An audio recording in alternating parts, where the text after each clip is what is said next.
అందరికీ మనమండి 2 మినిట్స్.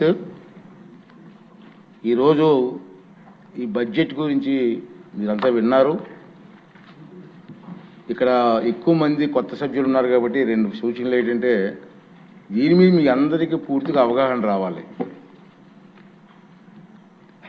ఈ కష్టకాలంలో నేను చాలా బడ్జెట్లు చూసాం, చాలామంది సీనియర్ నాయకులు ఉన్నారు, చాలా బడ్జెట్లు చూసాం.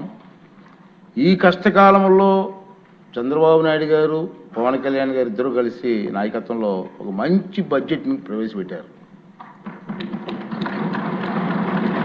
ఎందుకంటే కష్టకాలంలో మిగతా రోజులు వేరు, నష్టపోయిన రాష్ట్రంలో ఈ బడ్జెట్ గురించి ప్రతి ఒక్కరికి కూడా పూర్తి అవగాహన కావాలి. ఇక 2 రోజులు టైం ఉంది మనకి. రేపు ఎల్లుండి కూడా సెలవు ఇస్తున్నాం. మళ్ళీ మండే వస్తాం మనం. 3 days దీని మీద డిస్కషన్ ఉంటుంది. మీరు ఏదో మాట్లాడడం కోసం కాదు, మీకు అవగాహనతో, పూర్తి అవగాహనతో ఈ సబ్జెక్ట్ మీద మీరు ఇక్కడ డిస్కస్ చేయాలి. దానికోసం మీరు ప్రయత్నం చేయండి. మనందరం కలిసి నష్టపోయిన రాష్ట్రాన్ని కాపాడడం కోసం ముఖ్యమంత్రి గారికి, ఉప ముఖ్యమంత్రి గారికి మనందరం కూడా అండగా ఉండి ఈ రాష్ట్రాన్ని కాపాడుకోవాల్సిన బాధ్యత మనందరి మీద ఉందని మాత్రం మర్చిపోవద్దు. బాగా చదవండి. అందరికీ అవకాశం ఉంది. 3 రోజులు టైం ఇస్తున్నాం బడ్జెట్ మీద మాట్లాడడానికి. మీకు మాట్లాడే అవకాశం ఇవ్వండి. గంటల కొద్ది ఉపన్యాసం కాదు, తక్కువ టైంలో ఎక్కువగా అర్థం వచ్చేలా మాట్లాడండి.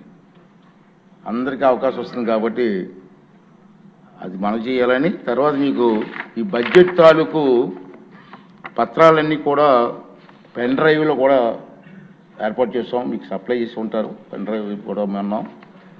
రెండవది ఏంటంటే, సభ్యులందరికీ వాట్సాప్ గ్రూపులు కూడా ఏర్పాటు చేసి ఉన్నాయి కాబట్టి దాంట్లో ఈ బడ్జెట్ వివరాలన్నీ కూడా వాట్సాప్ గ్రూప్లో పెట్టి ఏర్పాటు చేస్తున్నాం. మీరు ఈ 2 days హాలిడేస్లో క్షుణ్ణంగా చదివి, నేను కూడా ఇది చదవడం కాదు, అసెంబ్లీలో మాట్లాడడం కాదు, అసెంబ్లీ అయిన తర్వాత బయట కూడా మీ కాన్స్టిట్యున్సీల్లో సరళమైన భాష ప్రజలకు అర్థమయ్యే విధంగా ఈ బడ్జెట్ గురించి మీరు చెప్పవలసిన బాధ్యత మనందరి మీద ఉందని చెప్పి కూడా ఈ సందర్భంలో మీకు